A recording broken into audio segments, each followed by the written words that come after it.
Sans ni, sans donc, je suis féministe à part entière dans l'âme. Et c'est quelque chose que je suis fière d'exercer au quotidien. Cela fait plusieurs années qu'Oumou Khayri milite pour les droits des femmes. Pour cette jeune activiste, se revendiquer féministe n'est pas un simple slogan, mais un engagement presque enraciné. En tant que jeune fille, en grandissant, tu remarques très vite qu'il y a un très grand décalage entre toi et le jeune garçon.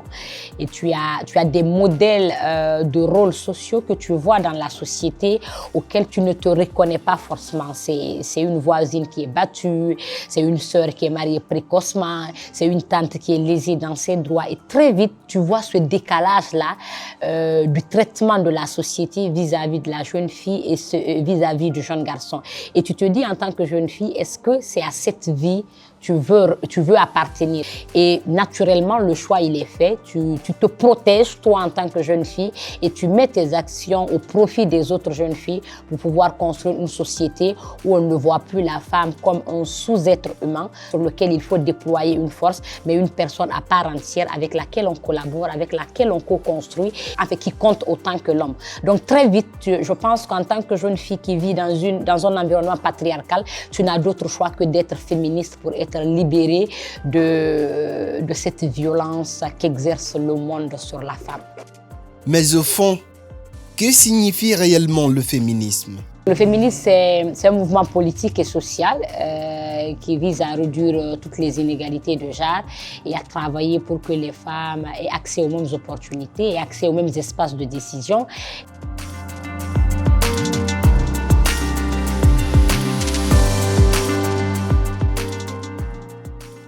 Une vision que partagent aussi certains hommes engagés aux côtés de ces militantes. Et un fait a attiré mon attention dans notre communauté. Un monsieur qui s'était marié avec une femme et elle a contribué vraiment à la réussite de son mari. Et le couple s'est acheté une parcelle, le couple a construit une villa là-dessus. Mais malheureusement, la dame, elle n'a jamais pensé écrire son nom sur les papiers. Et quand le divorce arrivait, le monsieur a esté une action en justice, alors en disant que c'est de sa propriété parce que c'est lui qui a tous les noms sur tous les papiers de la parcelle, voire même de leur concession. La femme en justice a été laissée. Tout de suite, je me suis dit, il faut que je me lève pour aider les femmes à s'émanciper et à comprendre leurs droits. Depuis ses premières revendications jusqu'aux luttes actuelles, le féminisme a contribué à transformer la place des femmes dans la société. Il y a eu plusieurs changements sociaux. On le disait tantôt quand on commence à dire nous les femmes, nous sommes en train de parler, on peut aller à l'école parce qu'il y a nos aînés qui ont milité pour que nous ayons accès à l'école, à l'éducation. On peut disposer d'un compte bancaire parce que nos aînés ont milité pour que nous disposons d'un compte bancaire. Et à la base, quand on prend la source même du 8 mars, c'est que ce sont nos aînés qui ont revendiqué, ça c'est venu de là, pour que nous puissions avoir le droit de voter. Le droit de voter et de dire ce que nous pensons, de participer à une décision collective qui touche la majeure partie de la population. De nos dévancières, ensuite de nous, le fait que les filles, il y a des voix qui se lèvent maintenant pour dire que les filles ne méritent pas d'être mariées avant 18 ans, que les filles ne méritent pas d'être obligées pour aller dans un mariage. Le fait de dire que nous ne voulons plus de pratiques de mutilation génitale féminine dans nos différents pays. Ce sont des acquis du féminisme et de plus en plus on voit des femmes, des filles qui sont conscientes de ce qu'elles valent, qui peuvent dire non et qui assument leur position. Pour nous, ce sont des acquis non négligeables et qui sont actifs du mouvement féministe dans le monde entier et précisément en République de Guinée. Des avancées visibles aussi dans l'attention que portent aujourd'hui les pouvoirs publics à la condition féminine. Avoir des politiques nationales, c'est salutaire.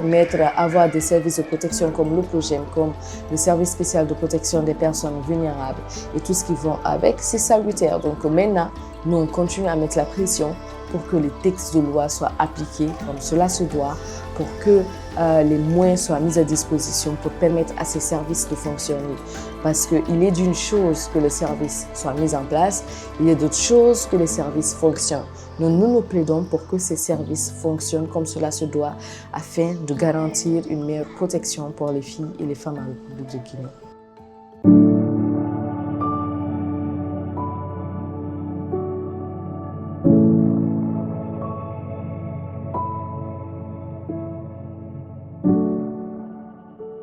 Pour préserver cette mémoire et rendre hommage aux pionnières de ce combat, cette militante se tourne vers l'écriture. Alors, les Mères de la Liberté qu'on a publié l'année dernière, à un moment donné, on ne cesse de nous rappeler que la lutte que nous sommes en train de faire est une lutte importée qui vient d'ailleurs.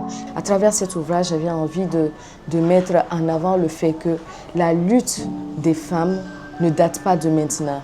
Nos devancières ont vraiment occupé une place importante d'abord dans l'histoire officielle de la Guinée, même si cette partie de l'histoire tend à être effacée dans la conscience collective.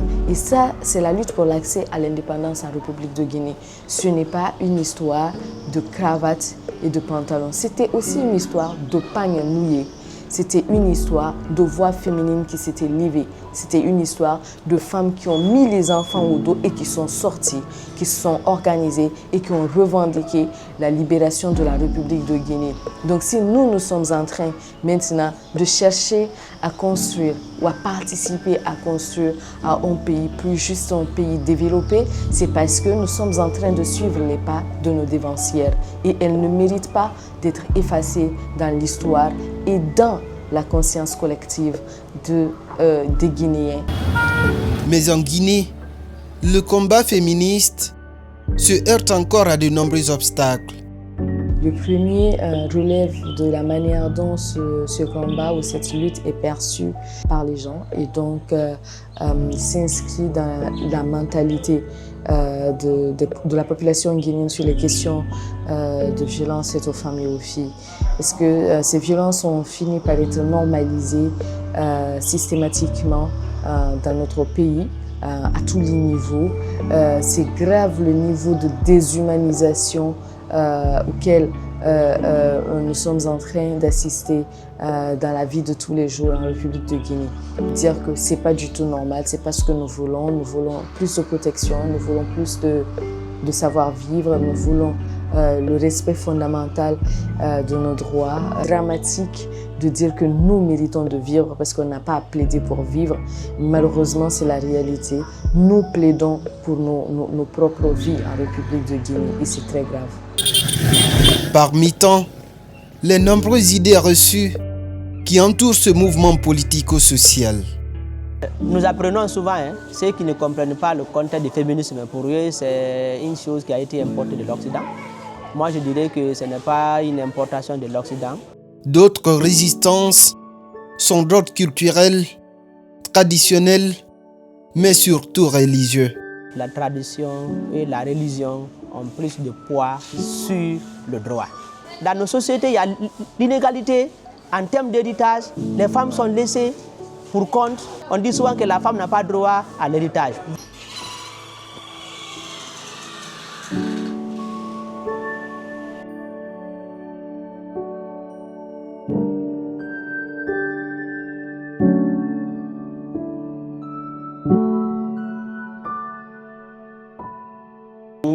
Les gens ont tendance à marginaliser les valeurs de la femme. Dieu n'a pas créé la femme dans ce contexte. Dieu a créé la femme comme aide à l'homme. Et quand nous lisons Éphésiens 5, 22, qui dit « Femmes, soyez soumises à vos maris comme au Seigneur ». Pour beaucoup, ce type de passage religieux est parfois utilisé pour justifier la domination masculine et limiter l'émancipation des femmes. Cela ne sous-entend pas une idée d'infériorité où la femme doit être ici considérée comme esclave ou elle doit être marginalisée. Non, la femme d'ailleurs peut aussi être à la hauteur de tout ce que l'homme peut faire. Dieu nous a créés égaux. et l'homme et la femme, Dieu les considère comme ses enfants. Mais comment tu peux te soumettre au Seigneur que tu ne vois pas pendant que l'autorité que le Seigneur a établie sur toi, c'est l'homme, tu n'arrives même pas à te soumettre à lui? Comment est-ce qu'on peut expliquer cela? Le Seigneur demande par la suite à l'homme aussi d'aimer sa femme. Et donc, cet amour va au-delà des verbes. Cet amour est un amour qui protège. On ne peut pas marginaliser, on ne peut pas rendre réduit en esclave ici celui qu'on aime ou celle qu'on aime. Ce n'est pas possible, on ne peut pas le comprendre. C'est que la Bible dit que Dieu a plongé l'homme dans un profond sommeil et il a pris une de ses côtes pour en faire la femme. Vous voyez que c'est merveilleux. Donc, la femme relève directement de l'homme. Comment est-ce qu'une partie de toi peut être un esclave? On ne peut pas le comprendre. Genèse 2, 24. C'est pourquoi l'homme quittera son père et sa mère et s'attachera à sa femme et ils deviendront une seule chair. Vous voyez, l'homme et la femme sont une seule chair. Bon, en quoi la seule chair peut avoir une partie esclave? C'est difficile à expliquer. Autre idée largement répandue, le féminisme sera-t-il incompatible avec le mariage? Je dirais plutôt que c'est une opportunité.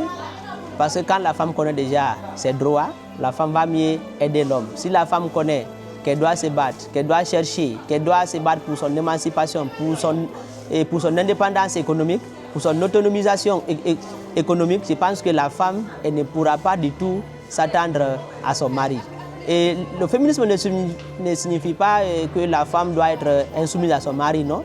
Je connais les modèles, il y a des dames qui sont ministres mais qui accomplissent leurs devoirs vis-à-vis de leur époux. Cela ne veut pas dire qu'être féministe, c'est de s'opposer ou de ne pas se soumettre aux ordres de son mari, non. Mais plutôt, c'est pour moi, au lieu d'être un obstacle, je pense que le féminisme est une opportunité pour les couples. Parce que quand madame connaît ce qu'elle doit faire, monsieur connaît ce qu'il doit faire, ça serait le meilleur foyer. Des enfants issus d'un couple féministe sont des meilleurs enfants émancipés et éduqués au monde.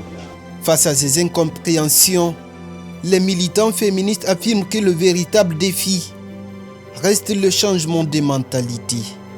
Donc travailler pour changer les comportements, travailler pour changer les perceptions est un travail très difficile parce que c'est venir remettre en cause ce qui a toujours existé, ce que les gens trouvent normal. Mais ce combat, il est plus que nécessaire parce que les inégalités persistent.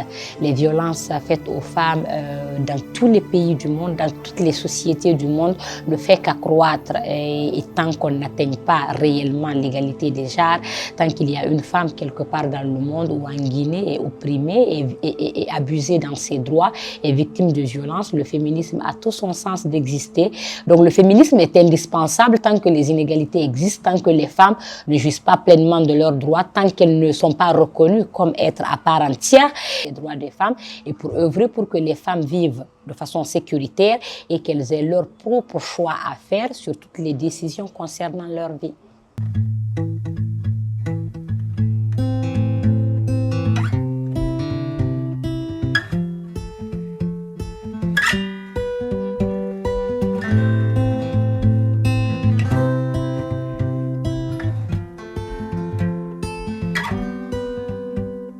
En Guinée comme ailleurs, le féminisme devrait continuer de diviser.